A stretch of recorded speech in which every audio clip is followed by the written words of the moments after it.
Assalamualaikum warahmatullahi wabarakatuh.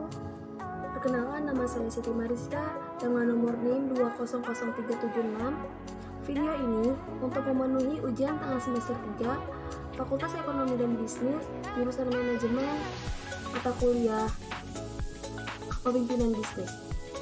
Baik, di sini saya akan menceritakan biografi Putra Siregar, mulai dari masa kecilnya, pendidikan, merintis bisnis, profil perusahaan, aset yang dimiliki, hal dan keunikan, serta karakter yang dapat diteladani.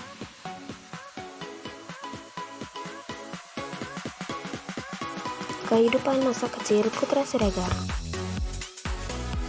Pemilik toko telepon pintar ternama PS Store, yakni Putra Siregar, yang lahir pada tanggal 5 November 1992, ternyata memiliki kisah masa lalu pahit yang harus dia lewati sedari kecil. Di saat dulu orang-orang masih bisa bermain tanpa mempunyai beban, Putra Siregar justru sudah memutar otak bagaimana dirinya bisa mendapatkan uang untuk kehidupannya sehari-hari. Pasalnya, menurut Putra Siregar, dia dari kecil sudah hidup tanpa orang tua. Dia juga tidak mengetahui kemana keluarganya saat itu. Putra Siregar menceritakan bahwa sejak SD ia sudah mulai menjual jualan milik orang lain. Tetapi meski milik orang lain, ia selalu menerapkan dalam dirinya bahwa sebenarnya jualan yang ia jualkan itu adalah miliknya. Pendidikan Putra Siregar. Ternyata menjadi pengusaha tidak membuat Putra lupa akan pendidikan.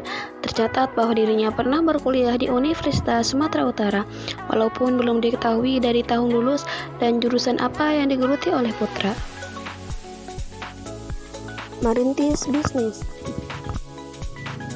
Kesuksesan dimulai dari nol. Kesuksesan Putra Siregar pun tidak semudah membalikkan telapak tangan. Menurut beberapa orang yang mengenal dekat seorang Putra Siregar, ia berdagang buah di pasar dan sempat menjadi korban penggusuran oleh Satuan Polisi Pamong Praja Satpol PP. Pada saat itu, ia pun bukan lahir dari keluarga yang kaya raya dan berkecukupan. Ia mulai semua bisnisnya tanpa modal sedikit pun. Awal mula, ia merintis usaha di bidang ponsel saat salah satu rekannya mengajak untuk berjualan di Singapura. Ia pun akhirnya dapat melihat peluang dan mulai menjajakan ponselnya dari rumah ke rumah. Hingga akhirnya Putra Siregar berhasil menyewa toko untuk berjualan ponsel. Bisnisnya pun berkembang pesat dan mulai merekrut beberapa karyawan sebagai pekerja pemasaran. Di sisi lain, rupanya Putra Siregar pernah menjadi seorang pengamen jalanan hingga pernah berjualan parfum keliling. Profil perusahaan Putra Siregar. Putra Siregar tidak mempunyai perusahaan, akan tetapi beliau adalah sebuah pengusaha mempunyai usaha atau bisnis toko yang sudah banyak tersebar di Indonesia. Putra Siregar memiliki toko ponsel cukup besar di Batam dengan nama PS Store dengan jargon HP pejabat harga merakyat. Melalui PS Store, Putra menjual ponsel bekas dan juga baru dengan garansi resmi. Meski sebelumnya beliau viral karena kasus penjualan HP ilegal 2017 lalu karena dibohongi oleh teman dekatnya sendiri. Dengan pendapatan per hari bisa mencapai 200 juta, selain toko ponsel, Putra Siregar juga diketahui memiliki usaha lainnya, seperti barbershop, rumah makan, toko buah dan sayuran, hingga bisnis skincare dengan nama brand PS Glow.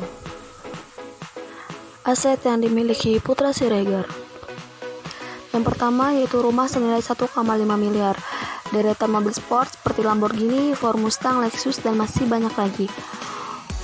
Yang ketiga, mempunyai klub bola bersama YouTuber terkenal, yaitu Atta Halilintar yang diberi nama AHPS Pati FC.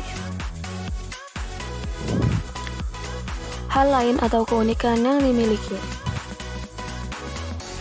Dikutip dari Trenggalapedia.com, Putra Siregar viral karena membagikan sebanyak 1.100 hewan kurban hingga memecahkan rekor muri pada perayaan Hari Raya Idul Adha 20 Juli 2021. Tak hanya sekali itu saja, Putra Siregar memecahkan rekor muri. Ternyata suami dari Septia Yetri Opani ini juga pernah memecahkan rekor dengan kategori sama pada 2020 lalu. Bukan hanya itu, Putra Siregar pun adalah salah satu influencer yang berhasil mengumpulkan donasi terbesar saat pandemi COVID-19, yaitu sebanyak 3 miliar. Karakter yang dapat diteladani. Yang dapat diteladani yaitu semangat dalam merintis karir, pantang menyerah, ulet, bertekad dan berjuang keras terus bermimpi, serta bertanggung jawab.